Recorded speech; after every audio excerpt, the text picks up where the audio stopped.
game, guys. AEON on the Radiant, MSI-EvoGT on the Dire. AEON leading this best out of 3, 1-0. As we head here into the first picks, all the bans have been completed. The exact same bans, every team we've cast today, it seems like they're not making adjustments with their bans. I think the first series, we might have seen one ban that was changed from the first to second game. But so far, it's pretty much been every team just banning out the same heroes. And hey, if you're winning, why change? But if you're losing, maybe you want to reevaluate. And the first step in changing their approach comes here, as MSI snags the combo that was so strong defensively for AEON with that Windrunner as well as the Earthshaker. I'm not sure if we'll see them in that lane combination. It remains to be seen. But hey, we saw it's very difficult to kill those two. Yeah, I mean, it is just a very, very pesky combo. And great, I mean, it sort of prevents AEON from going for any sort of heavy push, just because one fissure power shot will take out any of those, will basically wipe out like half the HP of most of those squishy intel and support heroes. But AEON have got that first pick, Invoker. As far as Invoker play, I think it's normally Nuts who plays the Invoker, I want to say. Either Nuts or King. I'm not exactly 100% sure on that one. One of the few teams who I don't see using Invoker all that much, although I'm well aware that they do use every now and then. We'll see what else they want to get now. Leshrack's still in the pool, and Leshrack has not been picked up as of yet, so maybe that's going to be a hero that AEON want to snatch up here. Yeah, Leshrack has been so effective in most of the games we've seen today. I think there was one or two where he did lose, but he's such a versatile hero, and unlike most supports, we're going to see our first anti-mage of the day. And normally I wouldn't get excited about this, but hey, it's something different, so from that perspective, it is something to be a little bit intrigued about anyway. So AEON not going with their sort of semi-carry strategy with the Queen of Pain and the Windrunner. Instead, they're going to opt for the hard carry Anti-Mage as well as the hard support Crystal Maiden. A great reply by MSI, very intelligent pick here. They select the Shadow Demon, who will not only hard counter the Anti-Mage, at least if he's positioned properly, but also gives you great setup for the Earthshaker, for the Shackle Shot on the Windrunner. Gives you a little bit of a damage boost. So if they want to go with Leshrack later on in the draft, if he's available, it'll fit in nicely to their lineup.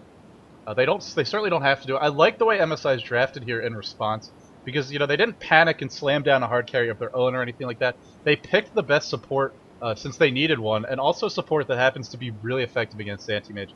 For anyone who's not familiar with why Shadow Demon counters Anti-Mage, essentially what you can do is disrupt the Anti-Mage, get 2 Anti-Mages of your own fighting on your side, and they will quickly Mana Burn and damage down him, force him to blink away. I've even seen late games where Anti-Mage is close to max inventory, where a support Shadow Demon with maybe just a 4-staff will single-handedly stop an Anti-Mage from pushing, simply with that disruption skill. Of course, Demonic Purge does not hurt, the damage amp doesn't hurt, but Gods, what do you think of it?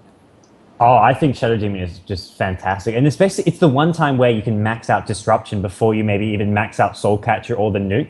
And the illusions last long enough. They last sort of 6 or 7 seconds or something ridiculous. So that at level 4 Disruption, you can even if Anti-Mage blinks away, you can then send those illusions at one of his teammates.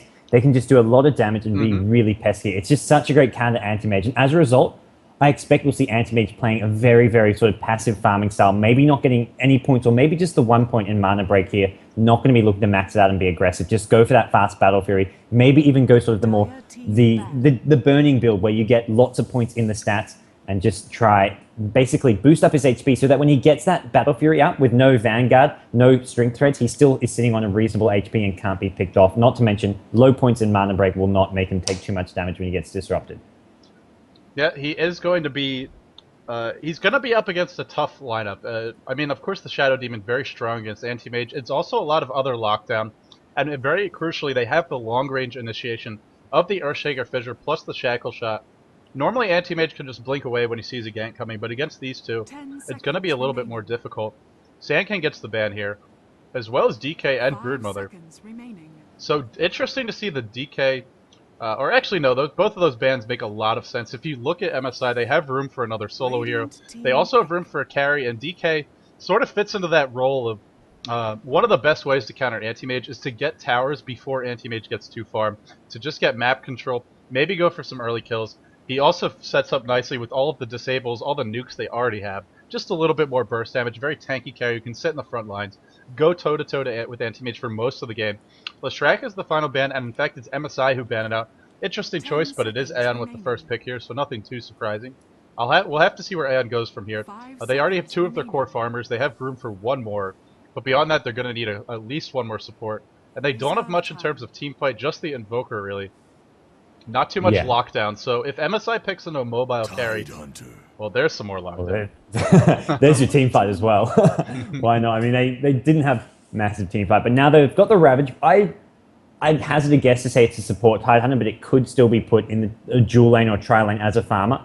I mean, they could even pick up someone like an Enigma to go in the jungle, or they could look to abuse that the jungle again. Well, they didn't really use the smoke last game. They didn't go for this Pudge smoke jungle, but that is something that's possible. I mean, you can do it with even a Pugner. I mean, I think it's Snoopy who's recently done a jungle Pugner with smoke. Again? As we are going to see Night Stalker. Yeah, MSI like this Night Stalker pick. I guess they're feeling pretty comfortable with it.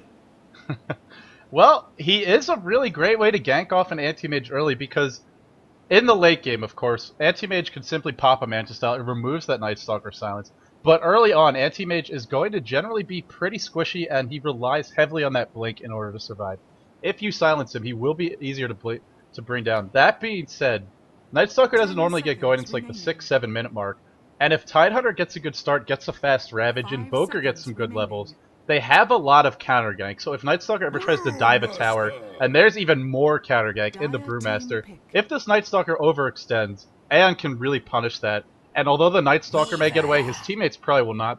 They go even more with another mobile hero. So they've got now a Windrunner, a Night Stalker, and a Weaver. And it seems the trend of today is the team with the mobile picks generally does better. So I guess in that respect, you have a slight edge to MSI. Still, AEON has some mobility of their own, and they have crazy team fight, plus that super hard carry, the anti-mage. The laning is going to be awkward for AEON, but if they can get out of that stage of the game, I think they'll be pleased. I agree. Once they get out of the laning stage, I mean, they have got quite a few of these melee heroes. Invoker, not the best hero early on. He does need all those levels before he can start having an impact. But at the same time, I mean, come mid-game, I mean, the Night Stalker could maybe be good when the Brewmaster goes to initiate. If you can get the silence off before he pops the ultimate, you can use that to focus him down. They have got the ES plus Windrunner combo. You can use the Fissure into a Shackle Shot, Fissure Power Shot. They've got some nice lockdown, which can handle heroes like the Brewmaster. Although the problem is going to be this Invoker, especially, I feel this is one of those games where you've got to go for the Tornado EMP, especially against the ES Windrunner, even the Night Stalker, who may go in. Just throwing that Tornado on him could be absolutely crucial. Ken may have that in mind, although he's picked up a bunch of stats, and normally it tends to be a bit more common when you go for mass stats that you're going for that Exhort build. If you're going for the Wex build, it's a little bit more common to start with the Blades of Attack. Of course, we've seen players go for Blades of Attack and then go Exhort. We've also seen it the other way around where they go for stats and they still go for Wex. So it's not a hard tell here. He has started with Quas, so it could go either way. For now, he's going to go with the more defensive orb and leave that decision for later. He may not even know what he wants to build, and it may ultimately come down to how the laning phase starts. If you're in a really difficult situation, Exhort's not going to do much for you. Generally that Wex, the extra mobility, will be a little bit more helpful, especially if you're up against the duel or a tri-lane. Very aggressive play by MSI right off the bat. All 5 heroes, or excuse me, 4 of the 5 heroes headed into the bottom jungle. They placed up a camp ward. It's not going to do much for the moment because it is just a solo Invoker, who's got to be careful. This is going to be a very tough lane for Invoker. As I say that, it may not be a tri-lane. We'll see what they want to put there. It does look like ES and Shadow Demon are staying around. And I mean, MSI, these Filipino teams, they like to run tri-lanes. Very rarely will you see them go into a dual lane structure. They may pick up a Chen hero there, but both teams running a tri-lane in the off lane. So it's Windrunner up against this tri-lane Brewmaster. I think the Tide CM Brewmaster, they haven't got the greatest lockdown. They've got a lot of slows, but Windrunner can use that Windrunner to escape. This Invoker at bottom has got Quas level 1, needs to hit level 3, and then can have that Ghost Walk to help him stay alive in this bottom lane. Yeah, that is going to absolutely be the goal to get to level 3. If you look at MSI, no Sentry Wards picked up. If Invoker makes it that far, expect to see one of the supports pick up Sentries as soon as they have money. And blink in aggressively by King here. Now, this isn't a lane where Anti-Mage can actually win 1v1, or at least break even. Because he has that mana burn, he does a lot of damage to the Night Stalker. The Night Stalker can spam a few mana voids. If he gets a bottle up, he will be able to refill it. He can do some bottle crowing. In fact, I would like to see bottle crowing. Unless he's able to push out the lane, which is going to be tough. He doesn't have much AoE. Bottom lane. Oh, sorry, Down I missed goes it. Invoker. First That's blood. alright. Invoker, I don't know, just a bit caught out of position. I just caught the end half of that, and it was just... It didn't look like anything special. Just Fissure went down, or Disruption into a Fissure, and then Invoker just died to the right-click damage. The problem for me at mid lane, I don't think King's going to win it as convincingly as he normally would, because he doesn't want to get too many points in mana break. He hasn't even got it yet. He's level 3. We'll see what he gets at level 3, but right now it looks like he's not intent on getting mana break. Else he would have got that at level 1 or level 2, I feel. Yeah, and actually it's going to be a Shadow Demon joining here mid, and that puts an end to any farm for Anti-Mage. As long as Shadow Demon is in this lane, Anti-Mage just can't approach the creep wave. If he does, he can blink out if he gets into trouble, as long as he's got that mana. Actually, taking mana break will work against you in that respect as well. I mean, the other reason he's probably not getting it is he wants to build defensively because he sees just how much gank MSI has. So in the mid game, mana break may not do him much good. Looks like Chemo will be rejoining this middle lane. Void to start, and they're just going to right-click him down a bit. Actually, top lane, there is a big dive on the Windrunner as well, so 2 lanes, a bunch of action. I think this might be the death of the Windrunner. Crystal Maid's still level 1, but down she goes, and in bottom lane, it has converted to a 1v1. Weaver level 3. First an Invoker, this is going to give Invoker a pretty... I mean, sure, he's down and the Weaver can harass, but Quas Invoker, he doesn't care too much about Sakuchi. He can shrug off the damage and regen back. And as long as he's 1v1, he's at least going to get levels, probably some farm. He's got the better animation than Weaver. But with the Weaver having a decent start, it should be an even lane. I'm not sure even is quite enough, but expect to see Shadow Demon and the Earthshaker pay a bit more attention to that. Looks like there is going to be a dive up top, and Earthshaker has rotated up here. Look how aggressive this Panda is playing. Windrunner is Windrun in 3 seconds. I think she'll get away. The Gush coming off cooldown. No mana to pop it, though. Windrun is forced, and the Earthshaker may be the one in trouble now.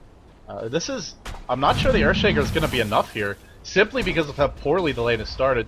And look at this big wave they have going in their direction, and the bottom lane. So much aggression on all of these lanes from the word go. Yeah, forcing a Ghost Walk to be popped there, as we will see.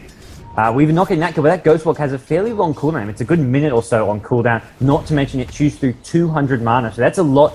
I mean, that eats through like almost half of his mana pool, so even if he does go back to the Cold Snap now, he's going to have much less mana to use on that, as Weaver has picked up a Ring of Health. We'll see what build Weaver wants to go for. It's going to be the fast Lincolns, or maybe just something like a Vanguard, or the Vitality Booster Plus Hood that is fairly common as well. It is very dangerous to try and outfarm an anti-mage. Unless you have a really good start or you have an amazing push lineup, it's so easy just to lose 1 or 2 fights, and especially if he goes for that Battle Fury build, suddenly he's got double your inventory. Only 5 minutes or so after the fight. So for now, I mean, it's not... Rate of Hell is very common pickup in Weaver, not a bad pickup at all, but it's going to be crucial for MSI not to make any mistakes. They don't want to give the King too much freeform time. And I guess one of the downsides to putting a 1v1 mid for this Night Stalker is Night Stalker wants to gank, generally speaking anyway. Looks like we are going to have initiation on the bottom lane. The bugs to start, and Ken is going to pop Ghostwalk again. No sentries picked up. Definitely would like to see those picked up. That is a bit of a blunder in my book. They know he's going Ghostwalk. Yeah, I agree. But now he's chewed through all his mana. He's sitting on 20 mana. He's actually walking back to Fountain now because of that. I mean, Invoker does not have very good mana regen. He can't really lane. I mean, even without no Cold Snap alone also makes it hard. So yeah, I mean, I think that's okay trade. Not killing him, but forcing him back to the Fountain, and still worth doing so. And now Shadow Demon just swings back towards mid lane. Going to annoy this Anti-Mage even further. Anti-Mage, who is 2 in Blink, 3 in Spell Shield. It's going to be hard to kill him, but hey, this build is going to make it so he can't really do anything. All he can do is farm for the Battle Fury, and once he gets that Battle Fury, all he can still do is maybe farm some neutrals and keep on looking to get big items. This Anti-Mage will not be getting involved at all in the early to mid game. Yeah, and of course, I'm sure the Kane would love not to need to be involved, but I mean, he's got a lot of strong mid-game allies on his side, right? He's got the Panda, who's level 4. It is a support Tidehunter, and one of the things that I've seen in the past, and I'm sure you've seen this too, if a support like a Tidehunter doesn't get a good start, if the Ravage is delayed, it can really set back his team. Panda's sitting a quick level 5, and with a Panda ult, it'll probably get a couple kills, or at least has the potential to do so, and if those kills happen, that'll give the Tidehunter the XP he needs. But similar to the Invoker, I mean, who's not having a great time on the bottom lane at all, already being forced back to the base. It's a tough situation for AEON. They would need to get all 3 of these teamfight heroes up to level 6 at least as quickly as possible. The Invoker, because he's going Quas Wex, fully be online until say level 13, 14.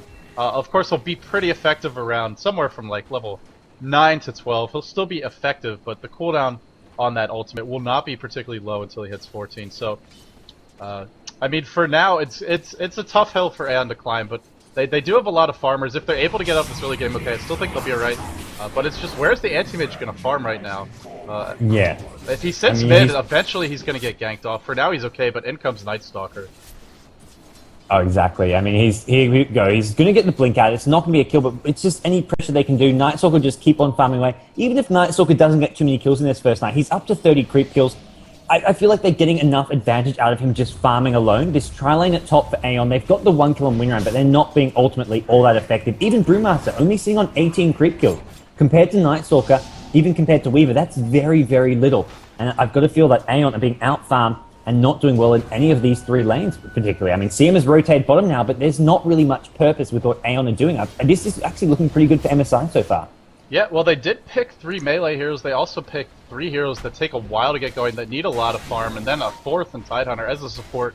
He's very level dependent until he hits level 6. It looks like Shadow Demon may have overstayed his welcome. Nice shackle shot. Doc turning this one around. The power shot not going to hit on Tidehunter. Very unfortunate. Actually, he will go down to that last anchor smash. And Earthshaker with no boots. Oh my god, a double kill for that support Tide. They could not afford to give that up. And there's your EXP. He is very close to Ravage. And it looks like the fight might not be just done yet. Oh yeah, Brewmaster actually just died at the tower. He tried to, I guess he was trying to get the ulti off there, but the ES Fissure preventing that. And, but yeah, Tidehunter, that is what you need. I mean, that double kill there will get Tide. Tide's got arcane boots all of a sudden. Oh, middle lane, Kane is so low! Will he go down? Oh no! Unfortunately, Bash miscontrols the hero as he walks up the hill, but he auto-attacks a creep instead of chasing the AM. That would have been a kill. Or it would have been very close if it wasn't. The AM might have lived with like 5 health. He's actually going to check bot rune, guess bot rune. And it looks like there's a DD there. I should be able to beat the Night Stalker to it. I don't know if he'll be able to actually get away if he goes in on this rune, though. He's actually going to blink back, and Bash will secure it. Bottom lane, Weaver in some trouble. There is a Sentry Ward picked up for him. The ultimate not available. He's out of mana. He's got the Perseverance. He is going for Lincoln's. Tornado's going to hit. It's just not enough, and the Weaver gets away. Yep, and now Night Stalker is going to be coming in. He was spotted by the Observer Ward, so they should know he is lurking around. Invoker actually hiding in the jungle there. So unless Night Stalker wants to dive this, he's not going to be able to go in. He could, in fact, because CM is actually very low on mana, only has 1 Crystal Nova. Invoker currently sitting on Tornado, may want to go for that Cold Snap in case the dive comes in. Well, Invoker has finally secured himself a pair of boots, which 9 out of 10 is not normally what you expect to see from an Invoker. The Weaver, Yeah. we mentioned, he's getting a lot of farm. It's almost doubling the anti-mage, actually, at this point. And the Panda not farming either. Yeah, I mean, in terms of farm, MSI is crushing this stage of the game. They do have a Night Stalker, an Earthshaker, a Windrunner, a Weaver, a lot of aggressive heroes, so I'm not sure if I'm MSI that I'd be too content with just getting those kills. Nice defensive fissure, Shackle to follow. The Panda might have to pop his ult just to live. Indeed, he will. Are we going to see a Boulder Toss? Boulder Toss is up. Ravage is available. He's holding on to a very patient play. They don't need it to get the kill, and he saves it. I'd love to see AEON pick up a smoke here. Maybe send the Tide mid. At least the TP on the Night Stalker. King getting dove, but he is just too tanky. God, that level 4 spell shield is good. Jeez. And I think God is my new favorite word of today. Maybe because I'm casting with you, but I'm just surprised at the way this game is going. Weaver is going to get out. Bad situation for him bottom. But Weaver is doing a great job because he's not be touched. He is. Look at him. He's got a Ring of Health and a Poor Man's Shield, 680 HP. But it's really, I mean, I can't do the math exactly right now, but it's almost. I want to say it's like close to 1,000 effective HP against nukes. Yeah. It is a lot either way. Oh, huge aggression. It looks like CM will go down. Ken maybe looking to counter kill here. Weaver is around though. Middle lane. Will the anti-mage finally die? No, there was not a. Actually, the Fissure was already used, and the Night Stalker just not able to get his nukes off in time. On the bottom lane, in comes Tide. He's got the Ravage. This Tide is being incredibly effective. And Nuts is really holding together AEON right now. He still fully has agree. the If he didn't have this much farm and items, if this was an under-leveled, under-farmed Tide, this would be a pretty ugly-looking game for AEON. With the way this, I mean, Night Stalker's farming pretty well. Weaver's doing all right. He's not doing. Actually, he's at 56 creep kills. So I mean, that's a good farm at bottom lane. I don't think the Perseverance is going to be the best build at the moment. I mean, it's not really giving him much HP or damage at the moment. Once he gets the Lincolns, it'll be pretty good. But ultimately, AEON need to be careful here, as we will see. I mean, just constant harass going on King. King is only at 27 creep kills here. Despite being hard to kill, he's not got the farm he really needs. I cannot believe that he's going for a Battle Fury when he's having this kind of a game. To me, that's one of the most stubborn things I've seen. Silence on the Panda up top. He doesn't have the ult. Earthshaker hanging onto that Fissure. Great Fissure. Very patient play. And Weaver joined the fight as well. They will get that kill. A big kill for them as they are shutting down a Panda. And this is the best way to play against the team with the Panda, is to fight when he doesn't have his ult. Now they do have a Tide, and that Tide is you just use the smoke, maybe looking to pick a fight here. It's going to be almost impossible to kill off this Night Stalker, even with Ravage. They just don't have the burst damage, as he's already quite tanky, and we mentioned the big farm. This is what big farm on a Night Stalker early buys you. almost 5 CS a minute. Actually about 4 or 4.5. And that means that you have 1200 HP instead of maybe 900. It's a big difference. It's like an extra nuke or two. And that's a fully level nuke. And if you look at AEON, they don't have fully level nukes, at least not on the CM. Oh yeah, I mean, right now they're relying on having 3 or 4 heroes to actually get a kill on this Night Stalker. I mean, they'd almost have to pop a Tide Ravage or at least chain together some disables with CM, maybe an Invoker Cold Snap. This Night Stalker is very, very tanky. Windrunner is not doing well though. 4 deaths so far, not too much farm-wise. Needs to get up some fat face boots, maybe just go straight for that mech. As we will see Night Stalker camping at this bottom lane. There's no Observer Wards up anymore. It looks like Ken may go down. There's the silence. No chance to pop a tornado. And Ken is in a bit of trouble here. There's the power shot. Not going to dodge it. Night Stalker with another kill. Oh, so meanwhile, MSI top lane looks like Weaver is going to get dusted after popping his ult. See, I'm not able to hold him in place. Got fogged there. Drops the slow, but it's not enough. A dust is wasted, as well as a Sentry Ward being dropped, and they do not get a kill. Whereas the kill was successful on the Invoker. And hey, if Weaver gets a decent start, he can spam that Sakuchi, and very frustrating hero to try and gank. The anti-mage has not been ganked, but what's been happening is, through all of this, I keep on showing on the camera, Shadow Demon just sitting mid, spamming the hell out of that disruption, and Tide fake anchor smash there. He still hasn't gotten to use this Ravage. The Panda ult is up. This is a dangerous fight to pick. Look how much damage Nuts is taking. He might go down without this Ravage again. He is going to pop it. Will it be enough burst? Weaver held in place. No ultimate. He's already got the ultimate orb up, though. He's too tanky. And in fact, the Night Stalker is thrown up into the air. Looks like Panda has popped his ult as well, and the Ravage was already used, and they're just running away. These are not 2 ultimates you want to spend just for an escape path. Crystal Maiden gets Demonic Purge. Looks like she will be brought down. Yep, she will. And Ken hiding behind the trees bottom lane, even while he sees 3 enemy heroes top, just shows you how scared he is of all these ganks. This is giving the King a tiny bit of time to lane and get some farm up. He's going back for power treads after the Perseverance. Oh, I don't like this Battle Fury build at all. I don't mind it. I mean, I know it's one of those things where he's being put under a lot of pressure, but he's not dying. I mean, ultimately, he's going to have to farm. If they want to win this game, it's going to have to go very late, especially when you're not going for mana break. Normally, you'd go for the Vanguard, Yasha, straight Manta style if you want to go for a mana break build for the attack speed. As top lane, they do latch together a kill on Shadow Demon, but I think the Battle Fury is okay here. But it's going to mean he's going to spend a lot of time farming. And it's really focusing on the late game. The action is not done at top lane. Night Stalker winner, are they looking for this CM? They should be able to get a second kill. They've already taken down the Panda. And one more nuke is going to be enough. CM is earned up, will survive at about 30 HP. Tide has already popped the Ravage, and we will see Tornado, Anchor Smash, Windrunner goes down. Silence on the Invoker. Will Invoker be able to get anything else with the help of this Tide? The Cold Snap preventing the fissure, so annoying. ES decides just to throw an ultimate. He will get defensively disrupted. That keeps him alive, and now Tide in all sorts of trouble. The kill is successful, and Invoker going to have to go on the back foot. Does get fissured up, and there's a buyback coming from Tide. Offensive earn charge. Invoker may not survive this one. The HP regen from Quaz could keep him alive. 5 HP, and they get the revenge kill on Shadow Demon. Invoker just surviving. Oh my god. Well, through all of this, let me catch you up on the other 2 lanes, where we do see the King farming up. He did leave the lane with the Weaver. He just can't hang against the Weaver at the moment. Weaver, speaking of him, he's already got a Lincoln Sphere. I don't mind the Lincoln Sphere in this game as long as he uses it aggressively. I don't think farming is a good choice here. At least not too much, because Anti-Mage going for that Battle Fury build, even if you get a Radiance, eventually Anti-Mage will outfarm you, and Anti-Mage definitely outcarries Weaver in the late game. But the Lincoln Sphere will allow him to be very aggressive, and if you look at AEON, not the most single target spells in the world. I guess the best way to remove that Lincoln would be the Drunken Haze, as it does a very low cooldown and mana cost. Of course, the range is fairly short on it, and no points have been taken in it for now. Yeah, it is one of those things as a Brewmaster, you want to get a couple points in stats just because it is a hero that does have mana problems, which is why often you'll see the Brewmaster going for the Drum of Endurance, and it looks like, oh, Tide going to run into this Weaver. Weaver happy just to right-click away on the Tide. I don't think he hasn't actually got Kraken. Does Kraken get rid of the bug? I don't think it does. No, I don't think it does. I don't think it's a buff.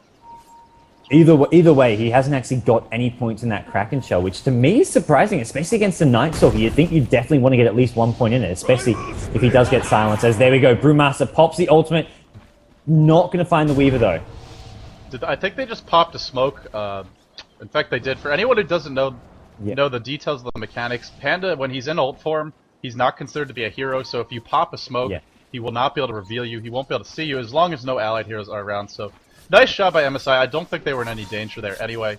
The team wasn't really positioned, but either way, good defensive play by them. Nice fissure, trapping in the AM. Of course, he could just blink out of that. Any other carry without the mobility, he would have been dead, but Anti-Mage will be just fine. And back off for now. Well, you mentioned the Battle Fury, the carry, the Anti-Mage farming is their only way to win late. And I don't disagree with you, but I guess my concern is for AEON. Are they going to be able to get to that late stage of the game? And I kind of feel like they need a little help from the AM to do that. Fissure, or excuse me, Tornado EMP on the bottom lane, Disruption as well, onto the Invoker. In fact, the Soul Catcher hits the Echo Slam to follow, and down he goes. Yeah, I mean, this AM is just a non-contributor. Being used there. Oh, 100%. He's not doing anything. And the problem for me, I don't mind the Battle Fury build. I mind that it's taking this long. We're at 17 minutes in. If he went straight for Battle Fury, he needed it by like 15, 16 minutes at latest, and he's still 1,200 gold away from it. He's now transitioning into... He's picked up those power treads, and that's, to me, this Anti-Mage, I just feel like it's a bit all over the place with the build. But bottom lane, here we go. Tide is going to be going in, looking for a Ravage. They picked off Shadow Demon already. Nice Shackle Shot, going to slow down the advances, but Windrunner runs right back in. There's your Ravage. Windrunner in trouble. There's no clap up for a good 2 seconds, but Panda just going to chase Windrunner. Windrunner dukes it, pops the mech, maybe able to survive this. Is there another Anchor Smash? Windrunner goes down, and now Tide still in the middle. Brewmaster taking a lot of damage. There's a Fissure with a Void, gets the kill. Anti-Mage blinking in on Earthshaker, does absolutely nothing. He's... Oh my god! It's like, what's he actually doing? He's ganking, but doing no damage. Well, while that was happening, Weaver decided to push down the middle tower. He did get a tower for his team, but a Weaver with a Lincoln's in a fight that's that prolonged, you can definitely pick off that Crystal Maiden, possibly another hero, also maybe save an ally. So it's a questionable choice, but hey, I mean, he did get a tower for his team. He's got 1,800 gold. He is farming really quickly. This is a very farm Weaver. 105 creeps in the bank, or to his name, rather, 18 minutes into the game. That is impressive farm to be sure. Ken tries to Ghost Walk, I think, or no, actually, that's just my eyes deceiving me. He is dead. Demonic Purge, Soul Catcher. Plenty of nukes to burst him down. This has to be the most struggles I've ever seen an Invoker have, at least for our cast today. Invoker really having a hard time, and especially so in this game. Yeah, I agree. I mean, this Invoker hasn't even finished off it. This is 19 minutes. Phase boots, no Drum of Endurance yet, and that's the only item he's really going for right now. So he's in Struggle Town, as we will see. I mean, MSI just having farm, or I mean, they've got a great farm distribution. I mean, the Shadow Demon a bit under farm, but they've got mech up on Windrunner. ES has the Arcane Boots halfway to his Blink Dagger. You've got Night Stalker nice and tanky with that Vanguard, as well as Treads and an Urn. I mean, he's going to maybe go for a BKB or even an Aghanim Scepter now. They are going to try going here. It's daytime. Has he got the ulti? Doesn't look like it. He could be in a bit of trouble here, but he's just so damn tanky. Here comes the counter TP. Nice. Oh, Fissure, bit on the wrong side. I think Night Stalker can... he's going to go down, I want to say. The Brewmaster with another guard. He's going to try take Tide with him, though. And it looks like God, he is tanky. So much damage. A great... Tide's going to... Yeah. Oh. Great micro by the Panda, throwing him up into the air. Really well played. It is going to end up saving anyone from dying. Of course, while this is happening, Weaver is simply farming. Anti-Mage forced to join his team, I guess, sensing that they need his help a little bit. With the Panda ult down, they are going to attempt to push. EMP Tornado latches onto the Windrunner. Cold Snap as well. Clap as well. Look at that burst damage, and there's a good Anti-Mage ultimate. Cleaning up that Windrunner. Down goes the Crystal Maiden. Under the shadow of the tower there. And Weaver just ignoring all of this. Really sort of doing what the Anti-Mage is more commonly seen doing, which is ignoring all the fights, just farming throughout it. He's getting quite farmed. Tide trying to do some harassment here. He's getting quite farmed. I think, I mean, you mentioned, can he out-carry an Anti-Mage? Generally, no, but with this current farm, he's going to get that Relic up very quickly, whereas Anti-Mage is still 500 gold away from his Battle Fury, if that's what he's going for. So I think if Weaver can get a Relic up very soon, I mean, it might be enough once he gets the Radiance. But once he gets the Radiance, he has to come to those team fights. He can't just keep on farming there. Oh, in the middle lane, this is really going to slow down that Battle Fury. What a horrible time to die. 2,300 gold in the bank after the death. I think he literally just had enough for the Battle Fury before dying there. I could be wrong, but I think that is correct. Panda in a little bit of trouble. He's looking to run out. He gets silenced.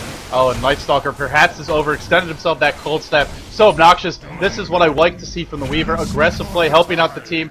Panda pops the dust. Weaver has the ult available if necessary. He's not going to use it for now. Doesn't need to. In fact, the dust onto the Invoker, and that dust will be good for a kill.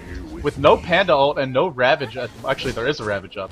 But with no Panda ult, it is pretty difficult for AEON to take a fight. As a lineup, they are very reliant on ultimates, especially since this Invoker has struggled. An Invoker with more levels, more farm, would be able to survive long enough to maybe drop a second Tornado, a second Cold Snap, invoke another spell, maybe drop a Deafening Blast as well once he has a point in Exhort, which he doesn't have yet. That kind of a slow start can have exponential effects on the way the rest of the game goes. And MSI, feeling confident, they're looking solid in this game, and they're going to extend their lead or look to by going for Roshan. Yeah, and AEON are pinging it. I think AEON do have a ward right by the Roshan pit, but I don't think they can stop this. AEON are going to smoke up. They're going to make a go for it, but with the medallion, I think they can kill this quick enough. As AEON are going to be a bit too slow. They're not going to get spotted by the Dire ward because of this smoke, but ultimately, here we go. That's what they need. ES is coming, getting himself in position. One fissure will make sure that MSI don't get too caught out. Night Stalker fairly low. There's a blink and a clap. Shadow Demon caught a bit out of position. He's already used the disruption. He's going to go down.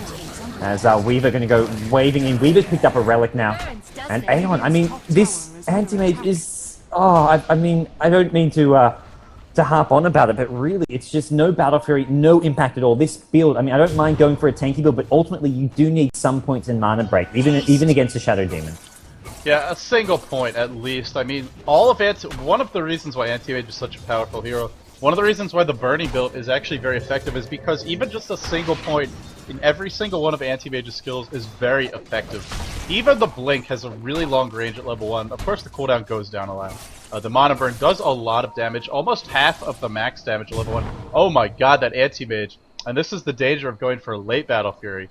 If you get behind to the Weaver, he could just right-click you. He doesn't care that you have it. And it doesn't help that the Anti-Mage has no Mana Burn either.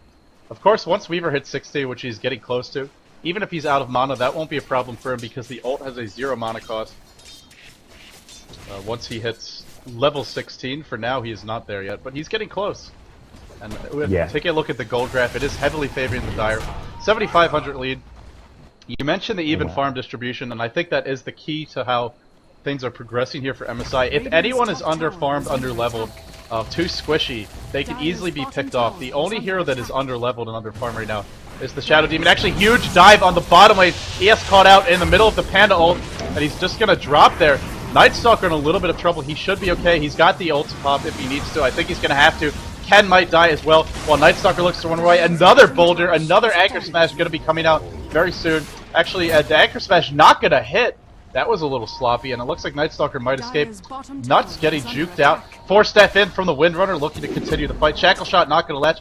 Weaver, this is where he really shines in these prolonged team fights. But if these TPs go, that was close. That was close. Night Stalker was coming back in. He didn't want to get too close because he was fairly low, but I mean, ES as well as Night Stalker got caught a bit out of position, but Weaver just so far just came in and cleaned up with the help of that Windrunner. And with those kills, the Weaver very close to that Radiance, only 400 gold away. In terms of other items that have been picked up, you mentioned that AEOS was close to the Blink Dagger. He's got it now. The Shadow Demon went for a Medallion, which helped them a lot in that Roshan fight. Windrunner, very standard, 4-staff mechanism. Has not upgraded her boots yet. Expect to see that next. And aside from that, really nothing else. The Anti-Mage did get a Battle Fury, so although AEON did not have a great engagement there, it did give the King time not only to farm up top, but also to push down a tower, which will give him some access into the enemy jungle. Very helpful to allowing him to farm a little bit more safely, making it more difficult for MSI to gank. Looks like we have a huge smoke gank here about to break out on Night Stalker. As I say that, they're actually going to change targets to go for the Windrunner. And they're going to go for nobody. Now they're in a bit of trouble. The Ravage is up, though. They will need a point to pop that one, and they're tied. Goes in, Anchor Smash gets popped. Silences on the Brewmaster. Doesn't really matter because he doesn't have ultimate anyways. Night Stalker and Winner are going to try chasing out. ES, Blink, stun with an ulti. Down going to go the Brewmaster. Couple more right clicks as meanwhile Weaver takes out the Tide, and they're not done. They're going to get a Crystal Maiden. 3 quick and easy kills going MSI's way, and this Weaver getting more and more farmed. He has got enough gold for the Radiance. May pick up some boots as well now, as he hasn't yet bought any. And you probably do want to get some of those at this point in the game. Yeah, MSI is at a point right now where they're just about far enough ahead that they should be able to take out these tier 2 towers. It's going to be difficult to go high ground against a Panda Invoker and a Tidehunter as long as those ults are up. But if the ults are down, or if they're able to bait out the ults, they should be able to make a go for it, especially with the Aegis on the Weaver. He can lead the way. Night Stalker getting close to a BKB, and once that's up, you have a Night Stalker who can just charge in with BKB, a Weaver who can be aggressive, because if he dies, he will come back to life. Of course, Shadow Demon to keep everyone alive. Earthshaker to be able to counter-initiate or just get the jump with a quick fissure. Ken looking to TP out here. He may get caught out. Disruption not going to be there in time. And out goes that Invoker, but even though Invoker has not died, Ken, still, the struggle continues for him. I believe it was 8 or 9 minutes ago he was still working the drums. Now all he has are the drums and a Staff of Wizardry. He's working towards, I guess it will be a Force Staff. Could maybe be a Yule Scepter, maybe a Necronomicon. One of those three is the likely choice, but either way, you'd like to see at least one of those items complete at this point. Bottom. ES is just looking around from this bottom lane. He blinked away. ES just chased him, popped down a fissure and enchant tome, and now Antimage is trying to hide. He's going to get spotted out by the poison. It hit him as well. They've got vision. Antimage is completely toast. While this King is all is happening, not having the best of games. Oh, that's an understatement, to say the least. He did not have the best of lanes either, so suppose there may be something to that coincidence. Or it may not, in fact, be one. Weaver, in the meantime, did manage to kill the Crystal Maiden and hold on to his Aegis. Blink it, initiation, but Weaver just gonna Sakuchi away. And while MSI doesn't have... I mean, if you look at MSI, they actually have the better lockdown overall, especially because of how the Invoker and the Crystal Maiden just so squishy under farm, generally running for their lives. It's pretty much up to the Panda and the Tidehunter to do anything to hold a hero in place. And they're mainly relying on those ults, otherwise Weaver will just Sakuchi out. Yep. Ken, initiation on the middle lane, Disruption, Soul Catcher, nice fissure! Great teamwork there from MSI, and a clean, easy kill for them. With that kill, that should allow them to push the tier 2 mid. Weaver, meanwhile, pushing top. He's actually, okay, he's gone ahead, picked up some agility treads, was wondering where that gold went. And that will increase his damage very significantly. Oh man, and this Soul Catcher mid-late game is just so... I mean, it's just, being a percent-based skill, it just does so well in the mid to late game. You see Invoker just get absolutely KO'd there. Goes down in no time at all. And even that's going to affect the Antimage as well. I mean, sure, he's got this Battle Fury, and he's got great spell resistance, but any physical damage, any lockdown, if he gets silenced, if he gets shackled, they put the Soul Catcher on him as well. He's going to die very quickly. It looks like he is going to start building towards a BKB, as we will see a slight bit of harass coming down at mid lane. But yeah, BKB on Antimage, I still don't think it's going to be that effective. I mean, almost feel Manta Star would be the go-to item here, but he's just, in general, too underfarmed. Yeah, it's one of those situations where a BKB wouldn't be enough. I'm not sure a Manta would be enough. It's a little bit more versatile than the BKB, and it's not as big of a deal if you use it and it's not the perfect time. But even with the BKB, I mean, look at the Weaver. The Weaver can probably just outright click him. At the very least, Weaver's got 2 lives. Actually, sorry, scratch that. 3 lives to work with, plus the Sakuchi. So, I mean, the Weaver, even if he can't 1v1 the Anti-Mage, he can kite him, wait until that ult is down. Or until that BKB is down. And the Dire lineup in general is very good at just waiting out a BKB, like I said before. Disruption, Fissure, Blink, the Night Stalker's mobility, the Windrunner's mobility, as well as the Force Staff, and the Weaver's Sakuchi. It's pretty easy for them to bait out the BKB and then just run away. And once the BKB's done, Anti-Mage can't even go anywhere near the enemy lineup, or he will die. Yeah, no, exactly. It's just going to get harder and harder to fight, even if he gets farm, even if he starts to catch up. And I mean, not to mention, MSI being on that dire side, they have currently got the Aegis on Weaver. They can just play it as safe as they want, because they are going to be having that Roshan advantage. They've got the lanes pushed out. Even if they just suicide Weaver for a tower or some kills here or there, they can always just wait for the Roshan to respawn, get it again, and they've got such great map control. Maybe want to pick up a gem at some point on this Shadow Demon. He's currently walking around with dust, but having some gem just to be sure that Invoker doesn't escape could be very useful as well for some dewarding. Yeah, the tower taking a lot of damage here. The glyph is available, but they have not used it yet. They're going to hold on to it for the high ground defense. As I said, Mr. Keo gets picked off to start. BKB is up on the Night Stalker. Silence on the Ken. Great target for that silence, and he's got no answer for it. He is forced to just simply run away. Ravage, nice Ravage on the high ground. They will pick off, the Night Stalker, but the Weaver is going to go down here in short order. Nuts getting very low. He drops to the Shadow Demon. It looks like MSI may have overplayed their hand. As I say that, Weaver comes back to life, and indeed, the Shadow Demon somehow not dead yet. What a turnaround by that Earthshaker. Anti-Mage gets burst down. And unfortunately, BKB not up for him yet, so he's not able to survive there. So Wamon goes down. The gem is dropped. A huge turn of events. That is a lot more than just a simple kill, because with that gem, they will have even more map control. But forget map control, they're just going to go for the Rex here. And who's going to defend it? I believe Ken, he was just able to survive. I'm not sure that's actually going to matter. He's sitting at Fountain right now trying to regen up. Crystal Maiden doing what she can, but yet, tier 3 going to go down. They should have time to get the Rex here as well. Yeah, I mean, we'll see maybe just Tornado's been thrown in, but Invoker gets picked off. Big enchant totem, that's been maxed out now. In ES level 14, he is taking a lot of damage. Those tier 4 towers, the lobby goes in, he goes down.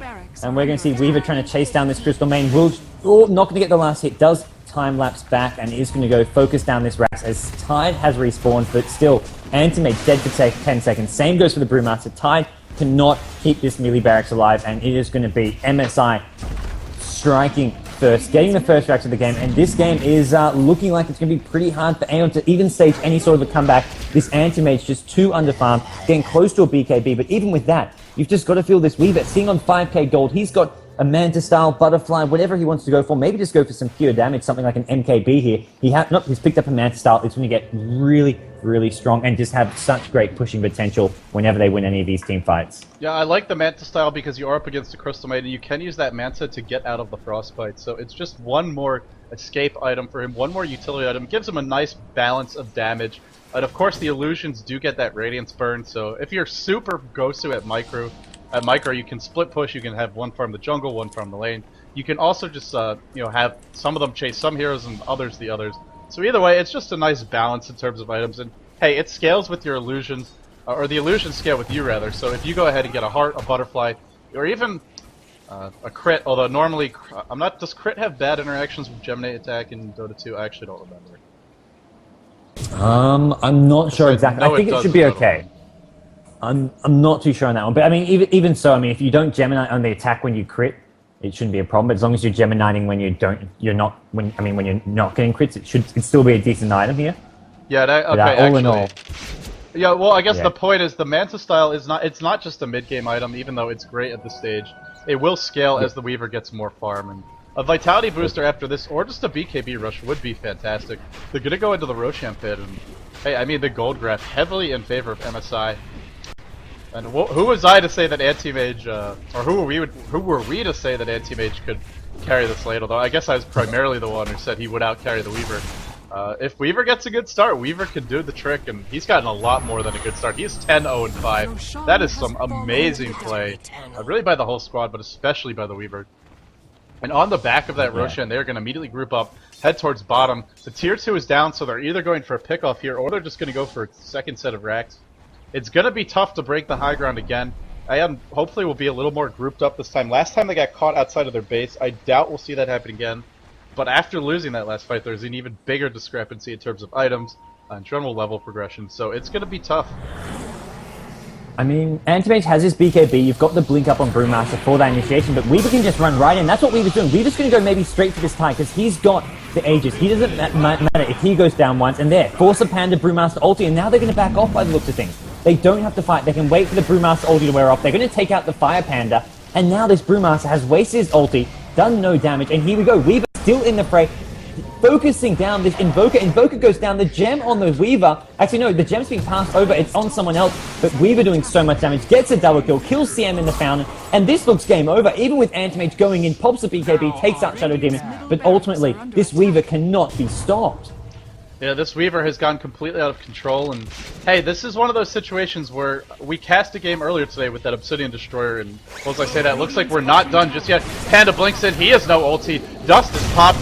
The ult is going down. Big Echo Slam from Earthshaker, and in the middle of all of this, it looks like Tide is just going to be forced back. The Manta is up again if Weaver needs it. While this is happening, Windrunner kills off the Brewmaster. Nice job cleaning up that kill at the fountain, and with that kill, they're not going to stop this push. The Weaver is simply too big. Still the Aegis available, and Weaver's such a great hero to carry it, because not only can he have that extra life with the Aegis, but if he times his time-lapse properly, he has a lot more than that. Time-lapse with that low cooldown. He's like a cat with 9 lives here, and Weaver's got to feel happy. MSI's got to feel happy. They're about to take this to a game 3, and that's something I think a lot of the viewers in the chat, and perhaps you and I, did not expect. Well, I had a feeling MSI had it in them. Even last game, I mean, they showed promise. I mean, you saw Mineski versus Mythcrust. Mineski are a bit all over the place, but the game 1, which MSI lost, it was a fairly convincing win for AEON, but it didn't look like MSI were completely clueless as to what to do. It just looked like they got a bit sort of, I mean, outdrafted in some ways, and also just AEON got some heroes they were comfortable with. MSI are a promising team, and they're capable of pulling some upsets, I've got to say. And I do think AEON have not played their best game. That goes without saying. I mean, You see this Invoker at bottom lane getting completely annihilated. Anti-Mage at mid. A lot of it came down to the laning setup. I mean, MSI made it so they won both mid and bottom lane. Even the top lane. I mean, you had a tri lane up against a solo Windrunner, and Windrunner kind of came out on top there. So, all in all, it was not Aeon's best laning as well as their best play, and I think MSI just really took advantage of it. So not to take anything from those guys, it was a great game, but we'll see what is going to happen in Game 3 with the draft, and that's going to be the key point. How they want to lane it, what they want to go with in Game 3. If we get there. If Aeon lose this game, which it does really look like they will. Well, mobility appears to be the winning formula so far. I mean, once again, we see the team with the slightly more mobile lineup. The lineup that can sort of dance around and wear you down is the lineup that wins. Or at least it's looking that way. And of course, like you said, anything can happen, but this is a very solid lead for MSI. 2 sets of racks up. The Weaver's still sitting on Aegis. He's picked up a Demon Edge. Only about, it looks like 1,200 gold or so away from completing MKB. And that's like 2 full items ahead of the anti-mage. Weaver diving almost took to the fountain. This is a little bit bold, to be honest. Dust is popped. He's just going to go 1-for-1 with that Panda and actually almost gets the kill. Not quite. Ports right back with the time lapse. Going to be working on the tower. Tornado to start. Will they even go in? They really don't feel safe leaving these throne towers. I can't disagree with that. Lincoln's on the Weaver, preventing that cold snap. Looks like the racks are about to go down here. If they give up these racks, the game is over. Panda drops the ult in the middle of everything. BKB up on the Night Stalker. Anti-Mage with the BKB as well, but that Demonic Perch, it goes through. Earthshaker not dead yet. While the Seppi, the Weaver's chasing in the back lines. Anti-Mage goes down. And it looks like the Windrunner is going to go down as well. Actually, she gets away. Throws the Earthshaker back up in the air, but that might end up helping him here. Where is Weaver? He's chasing down Invoker while this is happening. Ravage just popped. Very patient Ravage there, but only getting 1 kill. And Weaver has not been touched. He did use up the Aegis while this was happening. Still with the second life, as well as that time lapse up again. I doubt we'll see him die. And it looks like Tide's going to drop. 1 more auto attack should do it. Indeed, that'll do it. And with that kill, 3rd set of racks, short of drop here. No buybacks up on Aeon. Triple kill at the fountain while this is happening. Diving the fountain, gets the Panda and time lapses out.